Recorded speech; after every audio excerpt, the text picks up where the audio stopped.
आतंक का बंद तय।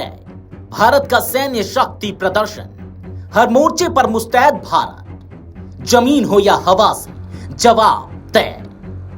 जम्मू कश्मीर के पहलगाम में हुए आतंकी हमले के बाद पूरे देश में गुस्से की लहर दौड़ गई है। 22 अप्रैल को मिनी स्विट्जरलैंड के नाम से प्रसिद्ध पर्यटन स्थल जम्मू कश्मीर के बैसरन में आतंकवादियों ने बर्बर हमला कर 26 लोगों की जान ले ली, जिनमें अधिकतर पर्यटक शामिल थे। यह घटना 2019 के पुलवामा हमले के बाद से घाटी में सबसे बड़ा आतंकी हमला माना जा रहा है। इसके बाद भारत ने पाकिस्तान को करारा जवाब देने की तैयारी तेज कर दी है। भारत की सेना, वायुसेना और नौसेना तीनों इस समय हाई अलर्ट पर है।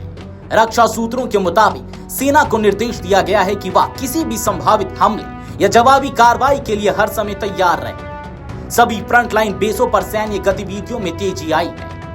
भारतीय नौसेना ने इस संकट की घड़ी में अरब सागर में अपने विशेष आर्थिक क्षेत्र EEZ में सैन्य अभ्यास बढ़ा दिया है। इसमें युद्धपोतों से मिसाइल फायर, पनडुब्बी रोधी युद्धाभास और हवाई निगरानी जैसी गतिविधियां शामिल हैं। नौसेना ने INS विक्रांत जैसे स्वदेशी विमान वाहक पोत को अरब सागर में तैनात कर दिया है। INS विक्रांत की तैनाती को पाकिस्तान को एक स्पष्ट संदेश के तौर पर देखा जा रहा है कि भारत अपनी समुद्री सुरक्षा को लेकर कोई समझौता नहीं करेगा। 22 अप्रैल को हुए आतंकी हमले के ठीक बाद भारतीय नौसेना ने INS विक्रांत को अरब सागर में तैनात कर दिया। यह पहली बार है जब स्वदेशी एयरक्राफ्ट कैरियर को इस तरह की रणनीति स्थिति में आगे भेजा गया हो। नौसेना ने सोशल मीडिया प्लेटफॉर्म X पर इसकी जानकारी साझा की थी, जिसमें लिखा गया, एकता में शक्ति, पर्पसफुल प्रेजेंस। साथ ही #mission ready, #anytime anywhere anyhow ने स्पष्ट कर दिया कि भारत अब केवल शब्दों में नहीं बल्कि कार्रवाई के लिए भी तैयार है। गुजरात से सटे समुद्री इलाकों में भी निगरानी बढ़ा दी गई है। कोस्ट गार्ड्स के जहाजों को अंतर्राष्ट्रीय समुद्री सीमा के समीप तैनात किया गया है। रडार सिस्टम और ड्रोन के जरिए हर गतिविधि पर नजर रखी जा रही है।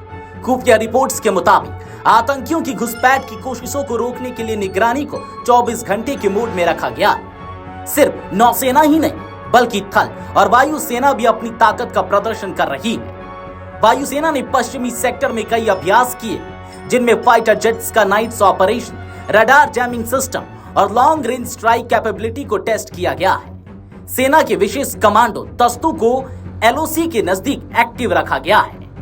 रक्षा विशेषज्ञों का मानना है कि भारत सर्जिकल स्ट्राइक या एयर स्ट्राइक जैसे विकल्पों पर गंभीरता से विचार कर रहा है। हालांकि सरकार की ओर से अभी कोई आधिकारिक घोषणा नहीं हुई है, लेकिन तैयारी के स्तर को देखकर अंदाजा लगाया जा रहा है कि जवाब बेहद सटीक और निर्णायक हो सकता है। भारत ने आतंकवाद को लेकर पाकिस्तान को अलग थलग करने की कूटनीतिक कोशिशें भी तेज कर दी है। संयुक्त राष्ट्र, FATF और अन्य मंचों पर भारत पहले ही पाकिस्तान को आतंक का पनाहगार बता चुका है। इस बार पहलगाम हमले को सबूत के रूप में पेश कर और मजबूत दावा किया जा सकता है।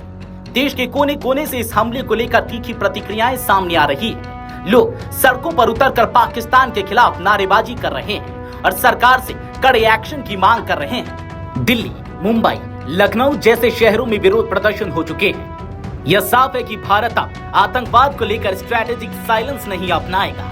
तीनों सेनाएं पूरी तरह तैयार हैं और देश अब जवाबी कार्रवाई की प्रतीक्षा में है। आने वाले दिनों में अगर भारत की ओर से कोई निर्णायक कदम उठाया जाता है तो वह सिर्फ पाकिस्तान के लिए नहीं बल्कि पूरे विश्व को यह संदेश देगा कि आतंकवाद के खिलाफ भारत अब और बर्दाश्त नहीं करेगा। Video desk Amar Ujala dot com. अगर आप ये वीडियो YouTube पर देख रहे हैं तो हमारे चैनल को सब्सक्राइब कर बेल आइकन दबाएं और Facebook पर देख रहे हैं तो हमारे पेज को लाइक करें। 8 मिलियन प्लस सब्सक्राइबर, आपके इस भरोसे के लिए बहुत धन्यवाद।